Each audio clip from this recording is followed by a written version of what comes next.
सभी हिंदी साहित्य प्रेमियों का हिंदी साहित्य की क्लास में आपका हार्दिक स्वागत, अभिनंदन। हम पढ़ रहे हैं आचार्य रामचंद्र शुक्ल जी का हिंदी साहित्य का इतिहास।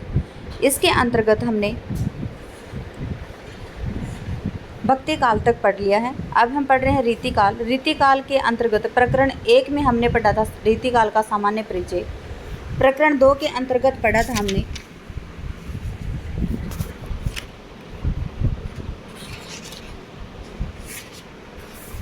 रीतिकाल, रीति ग्रंथकार कवि, और प्रकरण 3 के अंतर्गत हम पढ़ रहे हैं रीतिकाल के अन्य कवि।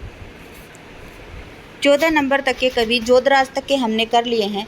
देखिए, अंतिम कवि जोधराज पढ़े थे हमने, जिन्होंने चंद्रभान चौहान के अनुरोध पर हमीर रासो लिखी थी। ठीक है, और ये एक प्रबंध काव्य है जो कि 1875 में लिखा गया था। ठीक है, अब ये हैं, देखिए, ये जोधराज जी से संबंधित अगले पद हैं, ये हैं, फिर कुछ है कि ये हैं। आप इनको पढ़ सकते हैं। फिर अगर नहीं पढ़ना किसी को तो वीडियो को आगे स्किप करके पढ़ सकते हैं। ये देखिए, अब हम पढ़ेंगे बख्शी हंसराज जी के बारे में। किसके बारे में पढ़ेंगे? बख्शी हंसराज जी के बारे में हम पढ़ेंगे। बख्शी हंसराज ये श्रीवास्तव कायस्थ थे। इनका जन्म संवत 1799 में पन्ना में हुआ था। इनके पूर्वज बख्शी हरकिष्णु जी पन्ना राज्य के मंत्री थे। हंसराज जी पन्ना नरेश श्री अमान सिंह जी के दरबारियों में से थे। ये ब्रज की व्यास गद्दी के विजय सखी नामक महात्मा के शिष्य थे। किसके शिष्य थे ये? विजय सखी नामक एक महात्मा थे जो ब्रज की व्यास गद्दी के ऊपर आसीन थे, जिन्होंने इनका संप्रदाय नाम प्रेम सखी रखा था। सांप्रदायिक नाम क्या रखा था इनका? प्रेम सखी। सखी भाव के उपासक होने के कारण इन्होंने अत्यंत प्रेम माधुर्यपूर्ण रचनाएं की हैं। इनके 4 ग्रंथ हैं। कौन कौन से हैं? स्नेह सागर है, विरह विलास है, राय चंद्रिका, 12 मासा जो संवत 1811 का है, आगे दिया है। इनमें से प्रथम बड़ा ग्रंथ है, दूसरा शायद इनकी पहली रचना है। स्नेह सागर का संपादन श्रीयुत लाला भगवान दीन जी ने बड़े अच्छे ढंग से कर चुके हैं। शेष ग्रंथ प्रकाशित नहीं हुए हैं। देखिए, इनका जो स्नेह सागर है उसका संपादन किसने किया है? श्रीयुत लाला भगवान दीन जी ने, और शेष ग्रंथ हैं इनके प्रकाशित नहीं हुए हैं। इनका सबसे बड़ा ग्रंथ है कौन सा? स्नेह सागर। दूसरा शायद इनकी पहली रचना है। ठीक है। अन्य तरंगिणी, राम रस तरंगिणी, आत्म संबंध दर्पण, होलिका विनोद दीपिका, वेदांत सार, श्रुति दीपिका, रस दीपिका, दोहावली, रघुवर करुणा वरण। उपयुक्त सूची से प्रकट है कि इन्होंने राम सीता के श्रृंगार, ऋतु विहार आदि के वर्णन में भी भाषा की है। इनका एक पद्य नीचे दिया गया है। ये है इनका पद्य, और आप इन पद्यों को पढ़ेंगे। किसी की इच्छा है तो पढ़ सकते हैं, वरना वीडियो को स्किप कर दीजिए। अगले हैं अलबेली अली। क्या नाम है? अलबेली अली। ये विष्णु स्वामी संप्रदाय के महात्मा वंशी अली जी के शिष्य थे। इसके अतिरिक्त इनका और कोई वृत्त ज्ञात नहीं है। अनुमान से इनका कविता काल विक्रम की 18वीं शताब्दी का अंतिम भाग आता है। ये भाषा के सतकवि होने के अतिरिक्त संस्कृत की सुंदर रचना करते थे, जिसका प्रमाण इनका लिखा हुआ श्री स्रोत है। इन्होंने समय प्रबंध पदावली नामक एक ग्रंथ लिखा है, जिसमें 313 बहुत ही भाव भरे पद हैं। नीचे कुछ पद उद्धृत किए गए हैं। कौन से हैं? लाल तेरे लोभी लोलुप नैन, के ही रस छकनी, छकी हो छबीले, मानत नाही चैन, नींद नैन घुरी घुरी आवत अति, घोरी रही कछु नैन, अलबेली अली रस के रसिया, कत बितरत रे बैन। इतनी इम्पोर्टेंट नहीं है ये लाइंस, आप इनको पढ़ लेंगे स्वयं। चाचा हित वृंदावन दास। क्या नाम है? चाचा हित वृंदावन दास। ये पुष्कर क्षेत्र में रहने वाले गौड़ ब्राह्मण थे। संवत 1762 में ये उत्पन्न हुए थे। ये राधा वल्लभीय गोस्वामी हितरूप जी के शिष्य थे। किसके शिष्य थे? जो राधा वल्लभीय, जो गोस्वामी हितरूप जी थे, उनके शिष्य थे। कौन? चाचा हित वृंदावन दास। तत्कालीन गोसाई जी के पिता के गुरु भ्राता होने के कारण गोसाई जी की देखा देखी सब लोग इन्हें चाचा जी कहने लगे थे। ये महाभारत नागरीदास जी के भाई बहादुर सिंह जी के आश्रय में रहते थे। किसके आश्रय में रहते थे? जो हम पीछे पढ़ चुके हैं, कृष्णगढ़ के राजा नागरीदास, उनके भाई जो बहादुर सिंह जी हैं, जिन्होंने वहाँ पे युद्ध करके नागरीदास जी के राज्य को हड़प लिया था, वो बहादुर सिंह जी के आश्रय में कौन रहते थे? चाचा हित वृंदावन दास। पर जब राजकुल के में विग्रह उत्पन्न हुआ तो ये कृष्णगढ़ छोड़कर वृंदावन चले आए और अंत समय तक वहीं रहे थे। राजकुल में विद्रोह क्यों हुआ था? क्योंकि हमने बताया था आपको कि जो मतलब घर के कलह से, परिवार के कलह से परेशान होकर नागरीदास जी, जिसे सामंत सिंह भी कहते थे, इन्होंने वैराग्य धारण किया था और वो भी कहाँ पे आ गए थे? वृंदावन में आ गए थे। ठीक है, तो इनको भी क्या हुआ, जो इनके राजकुल में विग्रह उत्पन्न हो गया था, तो ये कृष्णगढ़ छोड़कर वृंदावन चले आए थे। कौन? चाचा हित वृंदावन दास। अंत समय तक वहीं पर रहे। कहाँ पे? वृंदावन में। संवत 1800 से लेकर संवत 1844 तक इनकी रचनाओं का पता लगता है। जैसे सूरदास के 1.25 लाख पद बनाने की जनश्रुति है, वैसे ही 1 लाख पद और छंद बनाने की बात प्रसिद्ध इनकी हुई है। इनमें से 20,000 के लगभग पद तो इनके मिले हैं। किसके? चाचा हित वृंदावन दास के। इन्होंने नक्शिक, अष्टयाम, समय प्रबंध, छदम लीला आदि असंख्य प्रसंगों का विशद वर्णन किया है। छदम लीलाओं का वर्णन तो बड़ा ही अनूठा है। इनके ग्रंथ प्रकाशित नहीं हुए हैं। राग रत्नाकर आदि ग्रंथों में इनके बहुत से पद संग्रहित मिलते हैं। छत्रपुर के राज पुस्तकालय में इनकी बहुत सी रचनाएं सुरक्षित हैं। इतने अधिक परिमाण में होने पर भी इनकी रचना शिथिल और भर्ती की नहीं है। भाषा पर इनका पूरा अधिकार प्रकट होता है। लीलाओं के अंतर्गत वचन और व्यापार की योजना भी इनकी कल्पना की स्फूर्ति का परिचय देती है। इनके 2 पद नीचे दिए गए हैं। मनिहारी लीला से देखिए, बिठ बोलनी नवल मनिहारी, ये पद आप स्वयं पढ़ेंगे। उसके बाद में है इनका ये पद, जो भी आप स्वयं पढ़ेंगे। किसी को पढ़ना पसंद है तो पढ़ सकते हैं, वरना वीडियो को स्किप कर सकते हैं। गिरिधर कविराज, इनका कुछ भी वृतांत नहीं मिलता है। ठीक है, इनका कुछ भी वृतांत ज्ञात नहीं है। किसका? गिरिधर कविराज का। नाम से भाट जान पड़े हैं।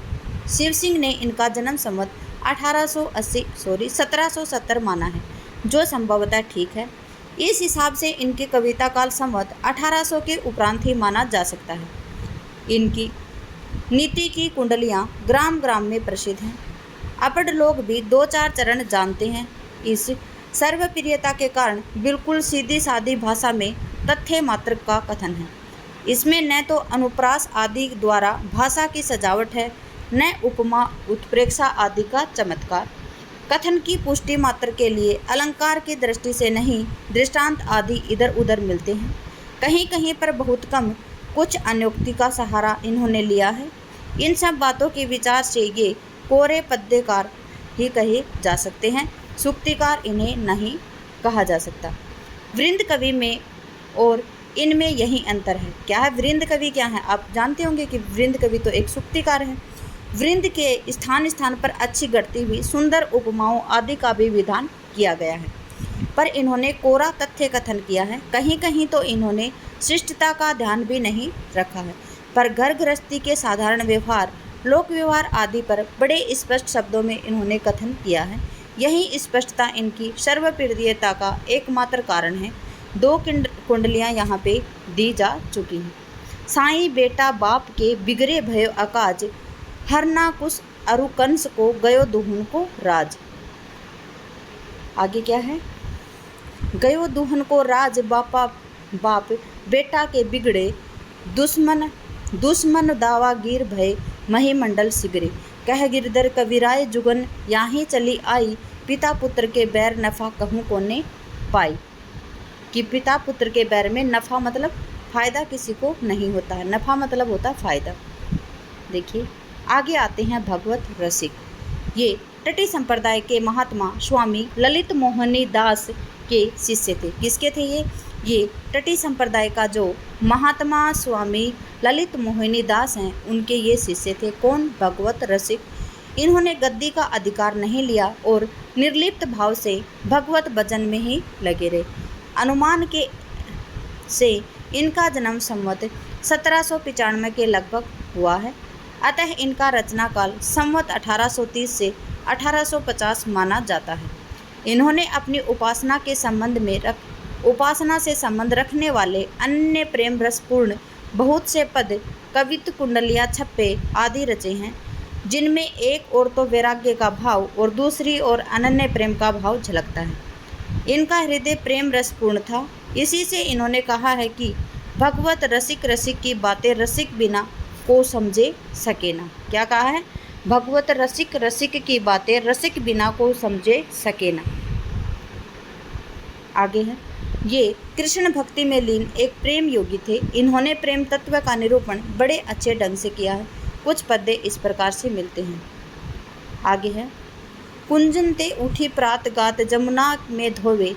ये इस प्रकार से इनकी कुछ पद्य या पंक्तियाँ दी गई हैं। ये भी इन्हीं के पद्य हैं, आप पढ़ेंगे। आगे है श्री हाठी जी।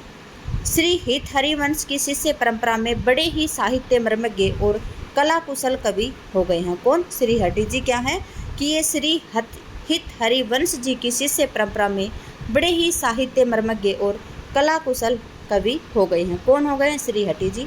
इन्होंने संवत 1837 में राधा सुधा शतक बनाया। कब बनाया? संवत 1837 में। कौन सा बनाया इन्होंने? तो राधा सुधा शतक बनाया है, जिसमें 11 दोहे और 103 कवित्त सवैया हैं। अधिकांश भक्तों की अपेक्षा इसमें विशेषता यह है कि उन्होंने कला पक्ष पर भी पूरा जोर दिया है। इनकी रचना में यमक, अनुप्रास, उपमा, उत्प्रेक्षा आदि का बाहुल्य पाया जाता है, पर साथ ही भाषा या वाक्य विन्यास में लद्दड़पन नहीं आने पाया है। वास्तव में राधा सुधा शतक छोटा होने पर भी अपने ढंग का अनूठा ग्रंथ है।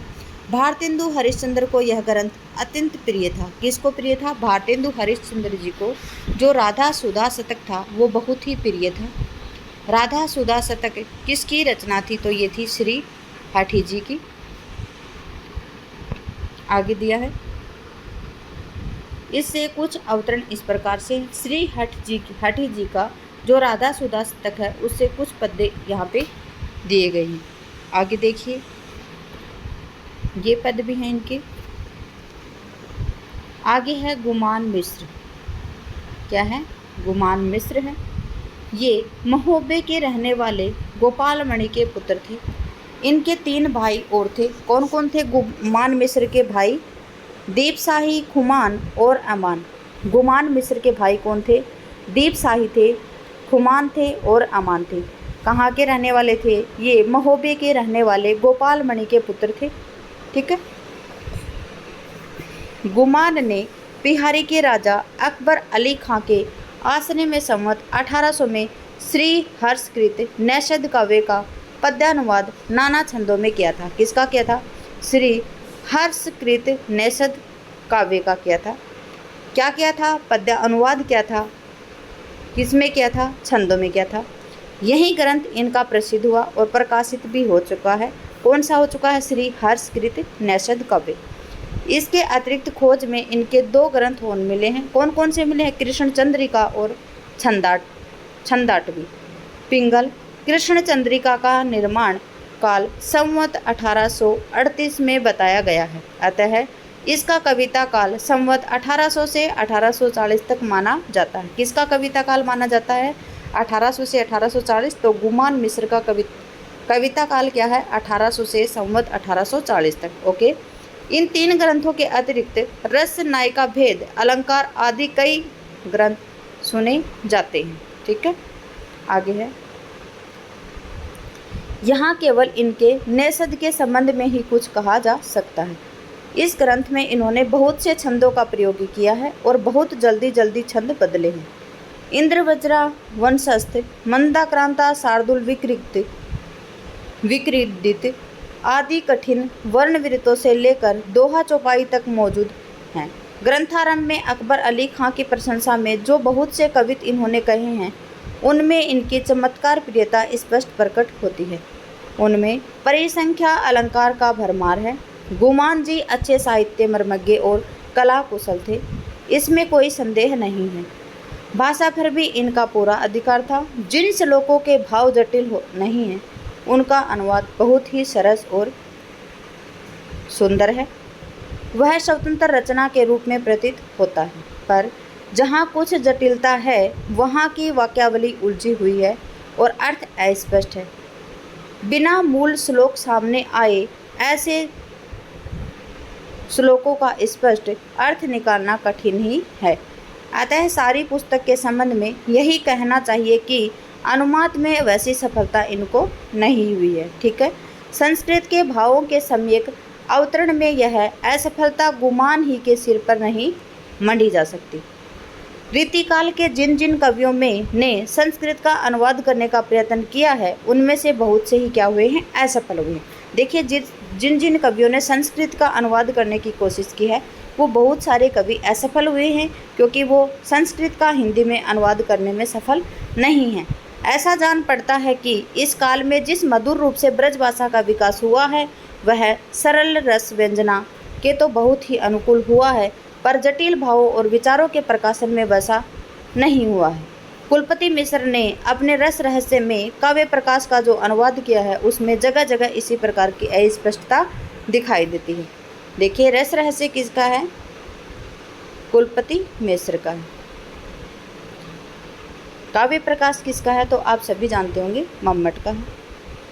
गुमान जी उत्तम श्रेणी के कवि थे, इसमें संदेह नहीं है। जहाँ वे जटिल भाव भरने की उलझन में नहीं पड़े, वहाँ की रचना अत्यंत मनोहारिणी हुई है। कुछ पद्य उद्धृत इनके दिए गए हैं। आगे पढ़ेंगे आप इनके पद। पहले आप ये पद पढ़ेंगे।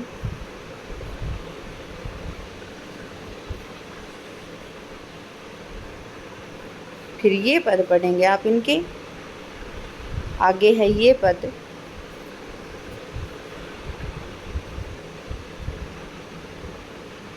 आगे ये पद है इनके। हाटक हंस चलो उड़ के नम दुगुनी तन मन ज्योति भई। आगे है सरजूराम पंडित। इन्होंने जैमिनी पुराण भाषा नामक एक कथात्मक ग्रंथ संवत 1805 में बनाकर तैयार किया। सरजूराम पंडित ने क्या किया है? इन्होंने जैमिनी पुराण भाषा नामक एक कथात्मक ग्रंथ संवत 1805 में बनाकर तैयार किया है। इन्होंने अपना कुछ भी परिचय अपने ग्रंथ में नहीं दिया है। किसने? जो सरजूराम पंडित हैं, इन्होंने जो ग्रंथ लिखा है जैमिनी पुराण भाषा, उसमें अपना परिचय नहीं दिया गया है। जैमिनी पुराण दोहा चौपाइयों में तथा कई छंदों में लिखा गया है। इसमें 36 अध्यायों में समाप्त किया गया है। इसको कितने अध्यायों में समाप्त किया गया है? 36 अध्यायों में समाप्त किया गया है। इनमें बहुत सी कथाएं आई हैं, जैसे युधिष्ठिर का राजसूय यज्ञ, संक्षिप्त रामायण, सीता त्याग, लवकुश युद्ध, मयूर ध्वज, चंद्रहास आदि राजाओं की कथाएं। चौपाइयों का ढंग रामचरितमानस का सा है। देखिए, चौपाइयों का ढंग कैसा है? रामचरितमानस का भी है। मानस कैसे दिखाई देता है। कविता इनकी अच्छी है, उसमें गांभीर्य है। नमूने के लिए कुछ पद्य नीचे दिए गए हैं। ठीक है, ये पद इस प्रकार से इनके दिए गए हैं। आगे पढ़ेंगे हम भगवंत राय खिची। ये असोथर जिला फतेहपुर के एक बड़े गुणग्राही राजा थे, जिनके यहाँ बराबर अच्छे अच्छे कवियों का सत्कार होता रहता था। शिव सिंह सरोज में लिखा है कि इन्होंने 7 कांड रामायण बड़े सुंदर कवितों में बनाई है। ठीक है, शिव सिंह सरोज में शिव सिंह सिंगर ने लिखा है, क्या लिखा है कि इन्होंने जो 7 कांड थे ना, क्या था पहले? बाल कांड, अयोध्या कांड, अरण्य कांड, किष्किंधा कांड, सुंदर कांड, लंका कांड, उत्तरकांड। तो क्या दिया गया है? जो इसमें 7 कांड है ना, उसमें रामायण के बड़े सुंदर कवितों में बनाई गई है। इसमें रामायण यह है। रामायण तो इनकी नहीं मिलती, पर हनुमान जी की प्रशंसा 50 कवितों में इनके अवश्य पाए गए हैं, जो संभव है कि रामायण के ही अंश हो सकते हैं। खोज में जो इनकी हनुमत 25 मिली, उसका निर्माण काल 1827 माना गया है। 1817 माना गया है। इनकी कविता बड़ी ही उत्साहपूर्ण और ओजस्वी है और एक कविता इस प्रकार से है।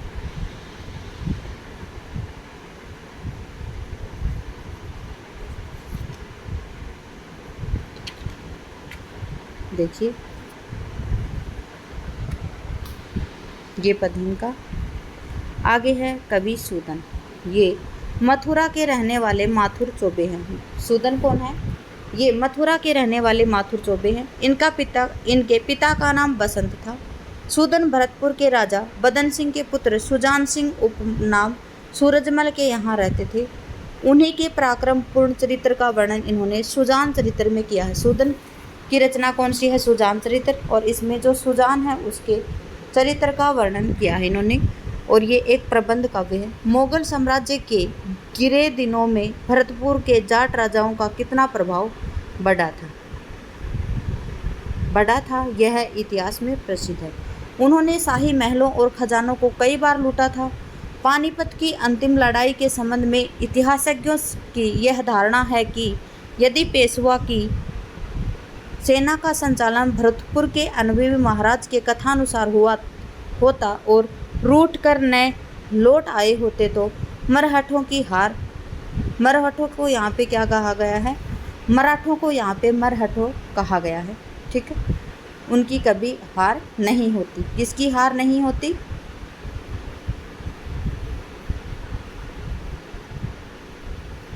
जब पानीपत की अंतिम लड़ाई में क्या हुआ था?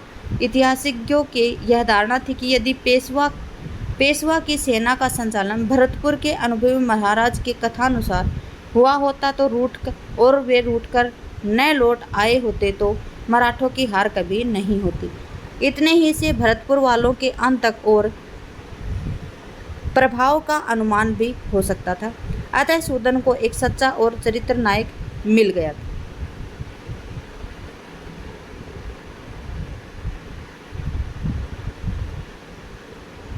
सुजान चरित्र बहुत बड़ा ग्रंथ है। इसमें संवत 1802 से लेकर 1810 की घटनाओं का वर्णन है। इसकी समाप्ति 1810 के 10-15 वर्ष के पीछे मानी जा सकती है। इस हिसाब से इनका कविता काल संवत 1820 के आसपास माना जा सकता है। सूरजमल की वीरता की जो चेष्टाएं कवि ने वर्णित की हैं वे कपोल कल्पित नहीं हैं, ऐतिहासिक हैं। जैसे अहमद शाह बादशाह के सेनापति असद खां के फतेह अली पर चढ़ाई करने पर सूरजमल का फतेह अली के पक्ष में होकर असद खां का सैन्य नाश करना, मेवाड़ मांडोगढ़ आदि जीतना, संवत 1804 में जयपुर की ओर होकर मराठों को हटाना, संवत 1805 में बादशाही सेनापति सलावत खां बख्शी को परास्त करना, संवत 1806 में शाही वजीर सफ्दरगंज मंसू की सेना में मिलकर बंगस पठानों पर चढ़ाई करना, बादशाह से लड़कर दिल्ली लूटना इत्यादि इत्यादि। इन सब बातों के विचार में सुजान चरित्र का ऐतिहासिक महत्व भी बहुत कुछ मिलता है। आगे है, इस काव्य की रचना के संबंध में सबसे पहली बात जिस पर ध्यान दिया जाता है वह वर्णनों की अत्यधिक विस्तार और प्रचुरता है। वस्तुओं की गिनती गिनाने की प्रणाली का इस कवि ने बहुत अधिक अवलंबन किया है, जिससे पाठकों को बहुत से स्थलों पर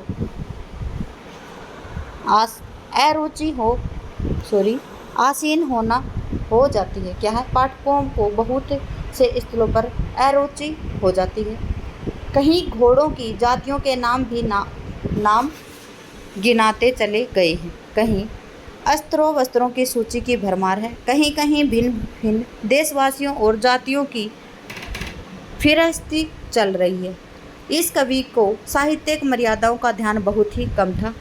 भिन्न भिन्न भाषाओं और बोलियों को लेकर कहीं कहीं इन्होंने पूरा खिलवाड़ किया है। ऐसे चरित्र को लेकर जो गांभीर्य कवि में होना चाहिए वह इनमें नहीं पाया जाता है। पद्य में व्यक्तियों और वस्तुओं के नाम भरने की निपुणता इस कवि को एक विशेषता समझनी चाहिए।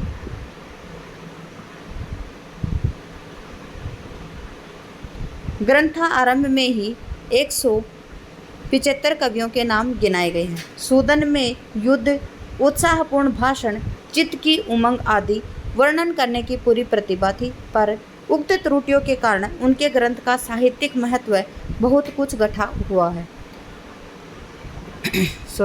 प्रगल्भता और प्रचुरता का प्रदर्शन, सीमा का अतिक्रमण कर जाने के कारण जगह जगह खटकता है। भाषा के साथ भी सूदन जी ने पूरी मनमानी की है। पंजाबी खड़ी बोली सबका पुट मिलता है, न जाने कितने गढ़ंत के और तोड़े मरोड़ शब्द लग गए हैं। जो स्थल इन सब दोषों से मुक्त है वे अवश्य मनोहर हैं, पर अधिकतर शब्दों की तड़ातड़ भड़ाबड़ से जी उबने लगता है। यह वीर रसात्मक ग्रंथ है और इसमें भिन्न भिन्न युद्धों का वर्णन किया गया है। इसमें अध्यायों का नाम जंग रखा गया है। 7 जंगों में ग्रंथ समाप्त हुआ है। छंद बहुत से प्रयुक्त हुए हैं। कुछ पद्य नीचे उद्धृत किए गए हैं। ठीक है, ये हैं इनके पद्य। बखत बिलंद तेरी दुंदुभी धुकारन सो दुंद दबी जात देश देश सुख जाही की। आगे है दिन दिन दूनों महिमंडल प्रताप। ये हम इसमें समय नहीं गवाएंगे, आप किसी को पढ़ना है तो आप पढ़ सकते हैं। देखिए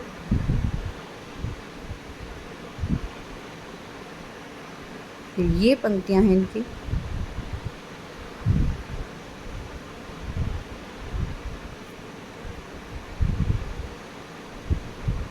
ये पंक्तियां हैं और ये पंक्तियां, ये भी इन्हीं की हैं।